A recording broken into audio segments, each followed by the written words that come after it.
আসসালামু আলাইকুম ওয়া রাহমাতুল্লাহি ওয়া বারাকাতুহু।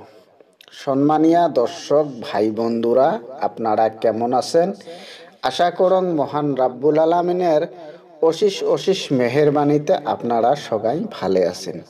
তাই আমি আজকে লা ইলাহা ইল্লাল্লাহুর পড়লে কি হয় আর আমরা কতটুক ফজিলত পামো, এই লা ইলাহা ইল্লাল্লাহুর জিকিরত কি আছে, আমরা আজকে বিস্তারিত হিসেবে আমরা আলোচনা করব।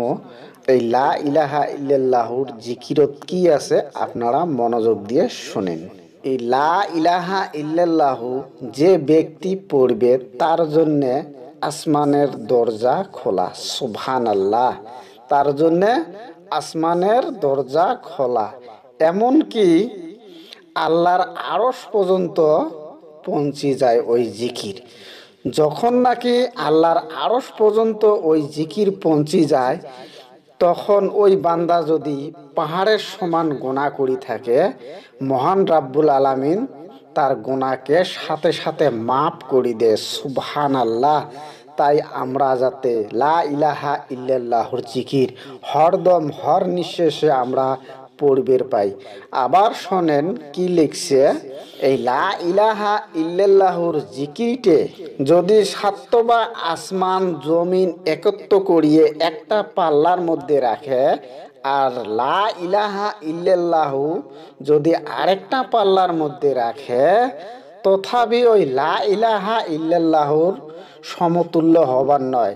যে ওই লা ইলাহা ইল্লাল্লাহুর জিকিরের ওই পাল্লা আস্তে আস্তে আস্তে আস্তে ভারী হয়ে যাবে। সুবহানাল্লাহ। তাহলে দেখেন লা ইলাহা ইল্লাল্লাহুর জিকিরের শক্তি কত বড়ি। তাই আপনারা মনোযোগ দিয়ে শোনেন, ভিডিওটা স্কিপ না করেন। তাই আবার শোনেন, লা ইলাহা ইল্লাল্লাহুর জিকির যে ব্যক্তি করে, তার যদি পাহাড় সমান গুনাহ হয়ে থাকে, তার গুনাহ বাকি থাকে না। তার গুনাহ মহান রাব্বুল আলামিন সাথে সাথে মাফ করে দেয়। সুবহানাল্লাহ। দেখছেন কত বুড়ি ক্ষমতা এই লা ইলাহা ইল্লাল্লাহুর জিকিরের, কত বুড়ি তাগত আর কত বুড়ি পাওয়ারফুল। আমরা জানি না যে লা ইলাহা ইল্লাল্লাহু পড়লে কি হয়। আমরা সাধারণ মনে করি যে লা ইলাহা ইল্লাল্লাহুর কলেমা, কিন্তু না ভাই, কোনোদিন সাধারণ মনে করেন না যে লা ইলাহা ইল্লাল্লাহু পড়লে যে কি হয়। আপনারা আবার শোনেন যে লা ইলাহা ইল্লাল্লাহু পড়লে কি হয়। যে ব্যক্তি অন্তর থেকে খালেস দিলে লা ইলাহা ইল্লাল্লাহু বলে, সে ব্যক্তি জান্নাতে প্রবেশ করবেন। সুবহানাল্লাহ। যে ব্যক্তি অন্তর থেকে লা ইলাহা ইল্লাল্লাহু পড়েন, সে ব্যক্তি জান্নাতে প্রবেশ করতে পারবে। সুবহানাল্লাহ। তাহলে দেখেন কত বুড়ি। তার যদি পাহাড় সমান গুনাহ হয়ে থাকে, তথাপি তার গুনাহ সাথে সাথে মাফ করে দিবে। সুবহানাল্লাহ। রাসূলুল্লাহ সাল্লাল্লাহু আলাইহি সাল্লাম বলেন, তোমরা নিজেদের ঈমান তাজা করতে থাকো। সাহাবা একরামরা বললেন যে হুজুর, ঈমান কিভাবে তাজা করব?